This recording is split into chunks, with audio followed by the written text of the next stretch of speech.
Hi Virgo, welcome to a Twin Flames reading for February and March 2020. It's Rena here. So some of these I did in January and I'm extending them for a couple months, so it's really the same series. The only difference is the time involved because I don't want to make it just for 1 month. I don't do these like regularly. So just kind of like make it for a longer period of time. But also, I have changed midstream, which I never do, the type of spread I'm going to be using because I was using somebody else's spread.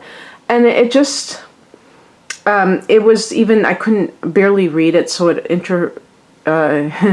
interrupted the flow while I was doing this. And I just am going to do a spread that I normally do and connect it to this particular issue. So just want to get that out of the way.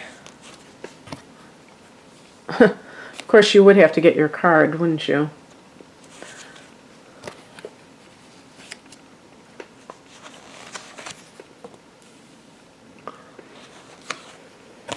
This is a reading that is connected to people who are in a twin flames relationship at any stage. Either you're together and there are problems, or you're apart and you're longing to be together, and what's keeping you from being with that person, and so on and so forth.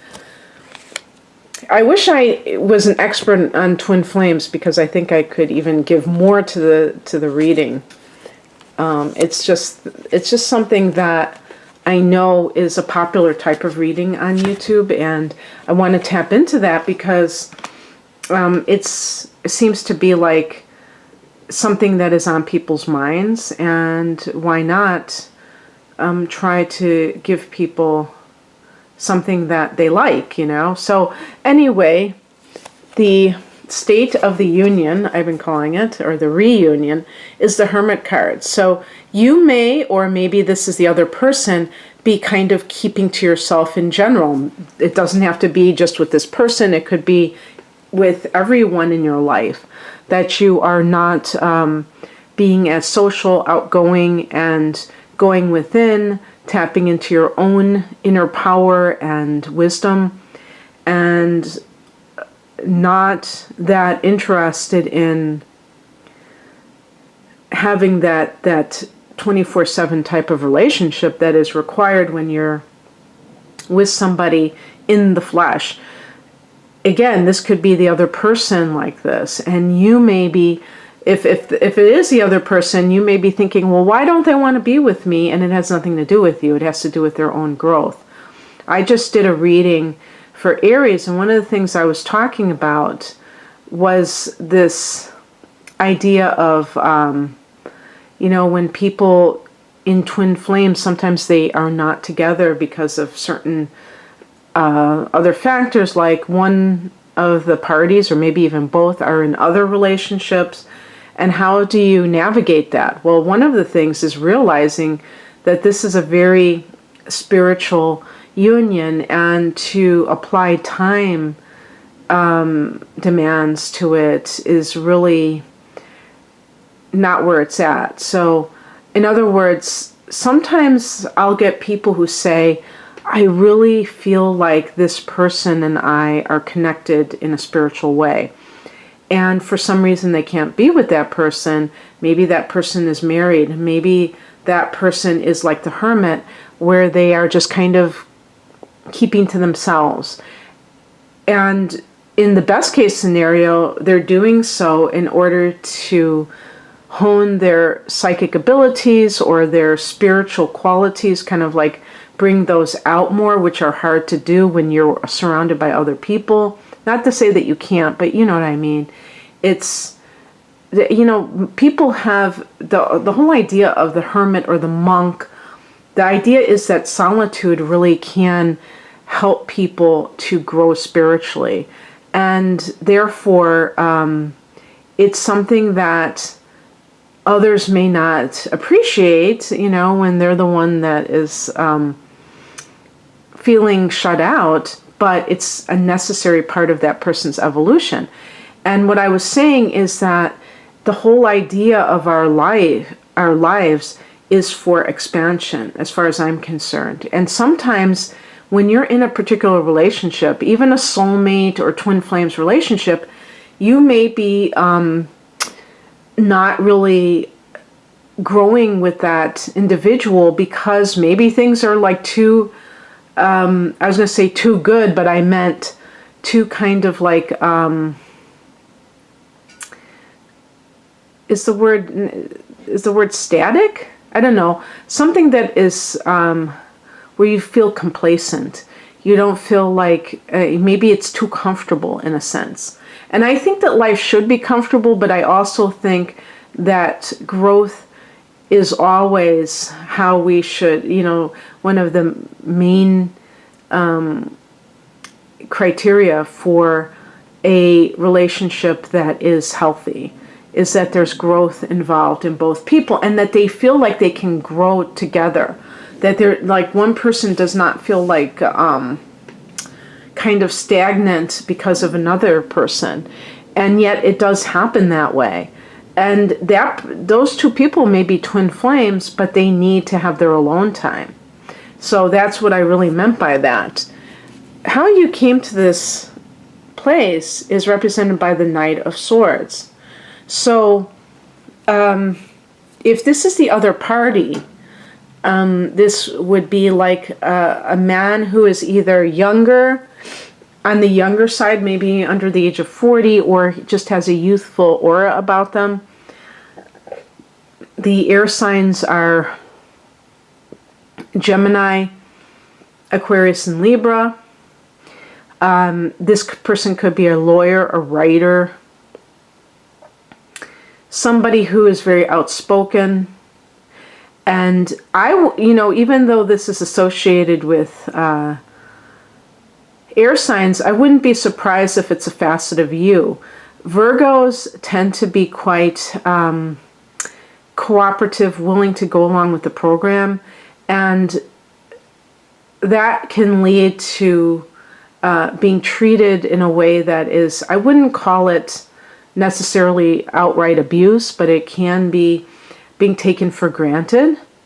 And because you are very willing to help. I'm kind of dancing around this because of the person who like read me the riot act because I used the word servant.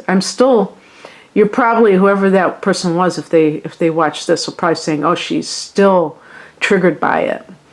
No, I'm not triggered by it, but I'm just saying that Virgo is the sign of the servant, and there's nothing wrong with being a servant. Actually, when we are serving others, we are doing our life's work, all of us. But as an archetype, Virgo is the servant because of the willingness to serve others. And the problem is that in relationships, there are people out here who take that as an invitation to just be like completely oblivious to the fact that it's give and take in a relationship. It's not just take. So the Knight of Swords may be you stepping up to the plate recently and saying, I don't like this. I don't appreciate this. This isn't right. And being more outspoken on behalf of yourself. And as a result, wanting that time so that you can get your head cleared out, and that you'll know like what you want to do, how you want to proceed. Again, if this other person truly is your twin flame, even if you go through rough patches, you still will always have that connection. It's not going anywhere. And so you may get on with your life, whatever that means to you, and yet still know that this person is there. But it might be one of those situations where you get that time to yourself, and that is enough to tip the scales in the favor of the relationship working out, because maybe the hermit is somebody who is married to their twin flame, and they need a breather from that relationship because they just have lost themselves. That's just one example. And what the beautiful thing about, having a separation is that the other person may realize very quickly how much they have taken you for granted. So it's win-win, or a twofer, whatever you want to call it. And then as the spiritual message, okay, this is my, my cord keeps falling out. Okay. The higher message is the Judgment card, and this is a card that we can read in different ways. The obvious one, when I was looking at my book not too long ago, just, as a way to reinforce some of the knowledge that I already have of the tarot, they were talking about somebody's personal judgment, and I was like, duh, I never even think of that. I'm always thinking of rebirth, which is one of the themes of the Judgment card, but I never think about actually whether or not somebody has good judgment. And the spiritual message here is about what does, to me, is what is judgment really about? Nowadays, the word judgment is considered this horrible thing. You're not supposed to judge. Don't judge others. It's really, there's something called discernment, which means that you ask yourself, is this situation right for me? Is this person right for me? And that's all that it means. You're not tearing down somebody in the process. You're simply looking to see if a person really has what you need to have a good relationship. And maybe in some cases that person is a perfect specimen, but for somebody else. And with you, it just doesn't work. Like, for instance, maybe you are somebody who is growing spiritually and you're starting to shift. You're having a spiritual awakening, Virgo, perhaps, and you're starting to shift a lot of your, the things that would make you happy before just don't cut it anymore. And so it's affecting every area of your life, and you're with somebody who is resisting that change in you. And you can tell that they are really kind of threatened by it. That doesn't make them a bad person. They may do things that they shouldn't do to try to prevent you from following through on some of these spiritual explorations, but they're just at a different stage. They're just in a different place. And judgment in that sense would be kind of like assessing the situation, not assessing it based on when you met this person, but what's going on now, because people do change. But some people are not growing in the same direction, and it is what it is, it just is. So looking at it from that standpoint, but discernment in general, again, when I'm dealing with love readings, people sometimes will say, this person is my twin flame. And it's a very messy relationship. And I am always wondering, is this person really their twin flame, or is it just a dysfunctional relationship?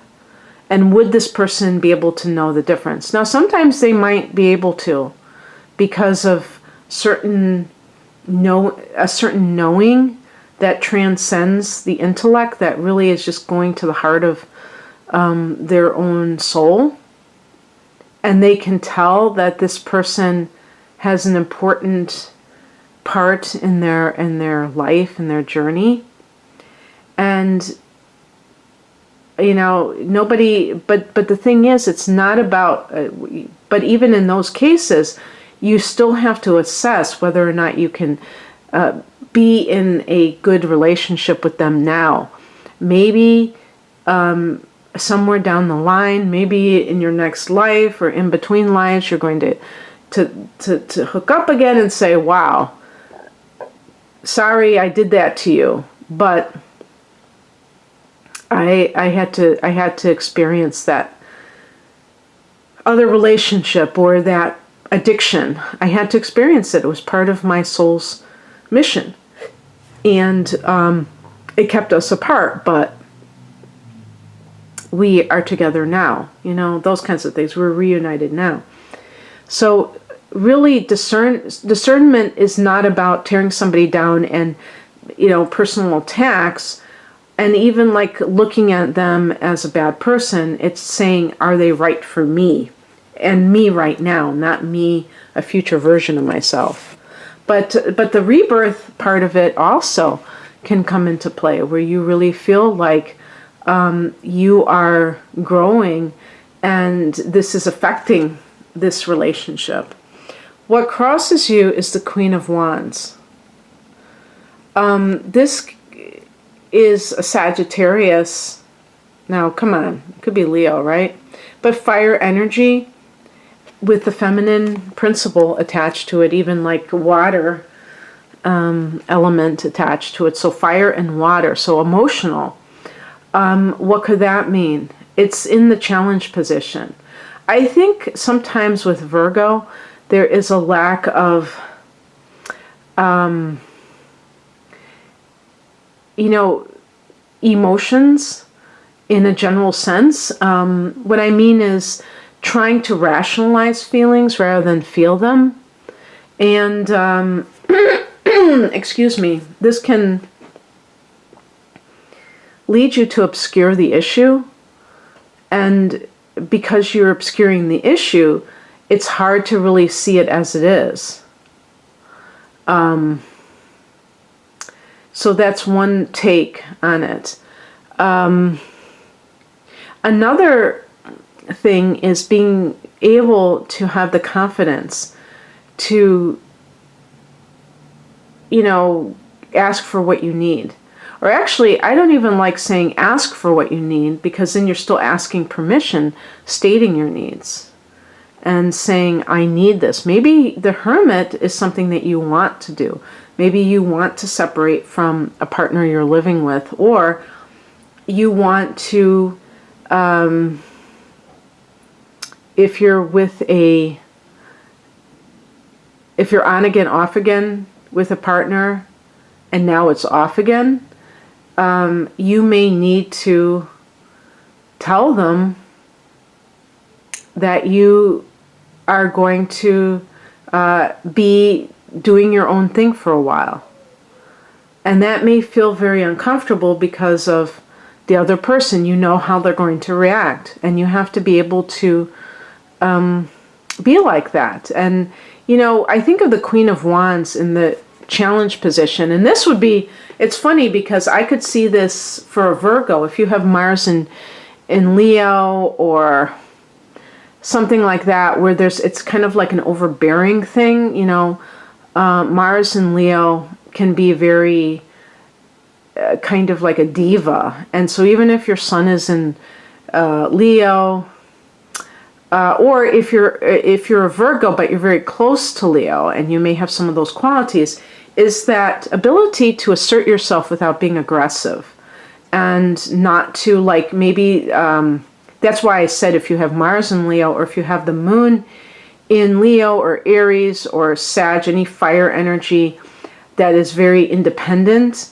and perhaps you're a little bit kind of, you know, extreme in that, where you're very meek and mild, but then when you get riled up about something, it's like you become, you know, the Queen of Sheba or something, you know, very like aggressive and things like that, instead of like this moderated way of being.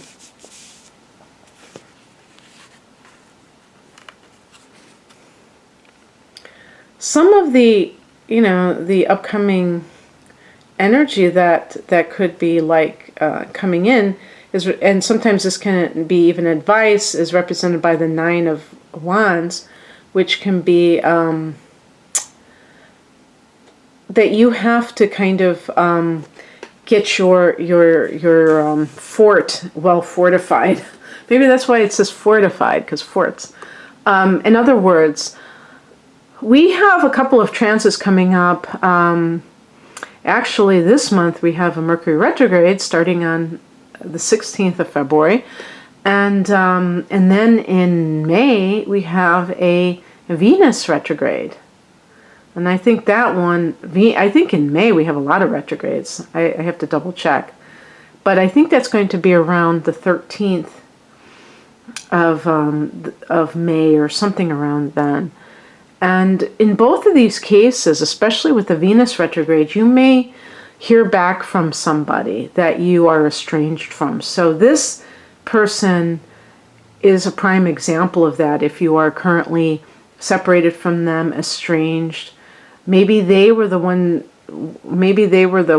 to initiate the separation, and you just went into full hermit mode. But this type of person may come back and be love bombing you, telling you how sorry they are, and you're going to have to use your discernment about this.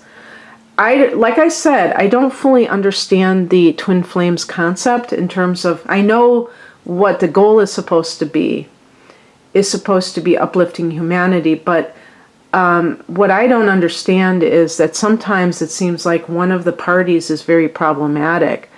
And if that's the case, how does it serve the couple to be like that? So I'm looking at twin flames as very passionate connection that you have to somebody. Maybe that's a better way to broaden it so that we don't have to get caught up in the dogma surrounding twin flames. But this relationship, you may feel that it's very special in your life and that it has an important meaning. I think that that's a good way of putting it. Aside from soulmates, where you just feel very acclimated to somebody, I'm talking about this idea of this relationship that offers you a lot of growth, but it comes at a cost because sometimes it can be kind of chaotic. And you may be hearing from this person. The question is, how are you going to respond, Virgo? Are you going to just say, yes, sir, may I have another? Or are you going to lay down the law? Or are you just going to listen to them and see what they have to say and see how sincere they sound? And yeah, the outcome is the Page of Pentacles. And I think that this can open up new lines of communication. So an example would be, let's say that you have been in a relationship with your twin flame and they cheated on you. And you felt terrible. You kind of like left the relationship as a result. Or maybe, like I said before, they left to be with that other person and they have realized that they made a huge mistake. And you have assessed it and you realized that you feel that they're being sincere. Now, I'm sure I'm going to get somebody, because I do, when people think that I'm just kind of being cavalier about infidelity, and I'm not, but I know that and I'm talking about as a woman and thinking about men specifically, is that I don't believe that in 100% of cases that the man who is cheating is doing so because they're a dog, okay? What I mean by dog is that they're just a horn dog, that they're just interested in, getting into bed with every woman. I think that sometimes men are not really in touch with their emotions, and they use sex as a substitute for that intimacy that comes only on the emotional level, or you could say the spiritual level.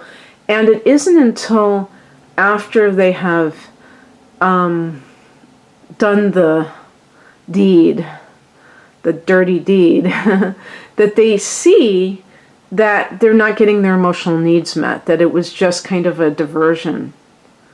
So they begin to realize that they really miss that relationship. But what can you think about on your end? If you're the kind of person that maybe is kind of closed off and you don't like to talk about your emotions, then that, and let's say you're with a water sign individual, and they are much more into their, touchy-feely emotions, that could indicate that they don't feel heard or felt emotionally. It's not about justifying infidelity. That is simplistic. It's about explaining it, not justifying it. So I wanted to just kind of put that out there. So you might have a new, with Page of Pentacles, it's a new beginning. Page represents messages as well as the early stages of something. Pentacles can mean like a solid foundation. And so maybe it takes communication in a new way to achieve what you've wanted all along.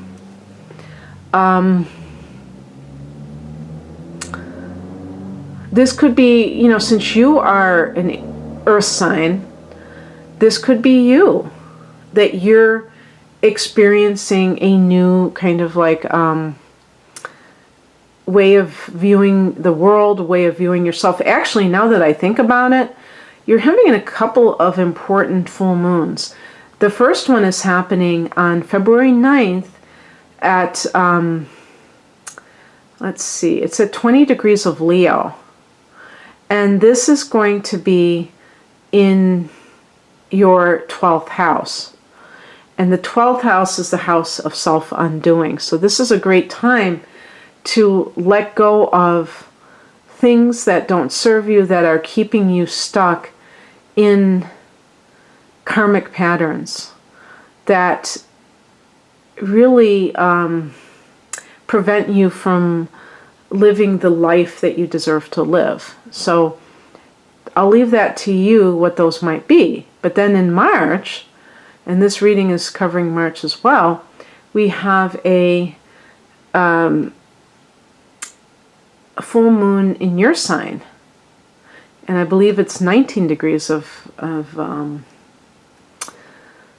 Virgo. So this can indicate that you're ending something within yourself. And maybe this is, so the 12th house stuff is kind of more on the energetic level. It's more the karmic, past life, intangible level. This is more immediate, and this could be, I'm going to stop apologizing so much for everything. I'm going to stop, I'm going to stop taking responsibility for other people's feelings, for other people's dysfunctional behavior. It's not my responsibility. I'm too codependent. I tend to, because the first house is the self, and it's really realizing. You have a full moon there, realizing what your needs are versus the other person. At a full moon, the sun is opposing the moon. So the sun is in that 7th house. And it doesn't mean that you're not going to be with a certain person. It just means that you're going to take a look at your own needs and make sure that they're met. Okay, Virgo, that's what I have for you. I hope that this resonated in some way. Of course, it's a general reading, so if you'd like a personal love reading or other type of reading, the love reading that I do is primarily natal chart based, and so it's a totally different setup. I like to do chart comparisons, for instance, where I'm looking at both people's charts to see what could be going on with the relationship, and things like that. And I have other types like natal chart interpretations and stuff. So the link to my website is below. Take care. Bye.